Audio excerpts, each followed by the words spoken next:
Hello dear student, welcome to my YouTube channel. आज हम पढ़ेंगे वीर रस की परिभाषा जो कि बोर्ड एग्जाम के लिए इम्पोर्टेंट है। तो डियर स्टूडेंट, इस वीडियो में हम डिस्कस करेंगे वीर रस की परिभाषा, उदाहरण और स्पष्टीकरण के बारे में।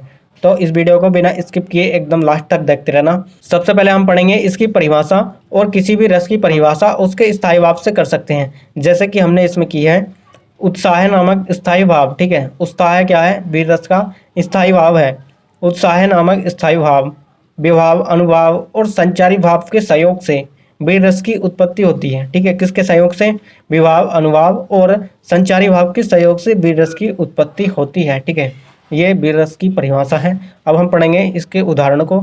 इसका उदाहरण बहुत पॉपुलर है, आपको आसानी से याद हो जाएगा। ठीक है, मैं सत्य कहता हूँ, सखे सुकुमार मत जानो मुझे, यमराज से भी युद्ध में प्रस्तुत सदा मानो मुझे, है और की तो बात क्या, मैं गर्व करता नहीं, मामा तथा निस्तात से समर में डरता नहीं। ठीक है, यानी कि अभिमन्यु युद्ध के दौरान अपने सारथी से किस तरह का कथन कह रहे हैं। ठीक है, तो इसमें कहा है मैं सत्य कहता हूँ, सखे सुकुमार मत जानो मुझे। मैं सत्य कहता हूँ यानी कि मैं सत्य बोल रहा हूँ। सखे सुकुमार यहाँ किसको कहा है? अभिमन्यु ने सारथी को, यानी कि सारथी मत जानो मुझे, यमराज से भी युद्ध में प्रस्तुत सदा मानो मुझे, यानी कि युद्ध में यमराज के समान मानो मुझे, है और की तो बात क्या, मैं गर्व करता नहीं। है और की तो बात क्या, यानी कि मैं और की तो बात क्या कहूँ, मैं गर्व करता नहीं, यानी कि मैं घमंड नहीं करता। मामा तथा निज तात से समर में डरता नहीं। मामा तथा निज तात यानी कि अपने पिता से, मामा और अपने पिता से समर युद्ध में डरता नहीं। मामा तथा अपने पिता से भी युद्ध में डरता नहीं। इसके बाद पढ़ेंगे हम इसका स्पष्टीकरण। ठीक है, स्पष्टीकरण में आपको एक लाइन लिखनी है।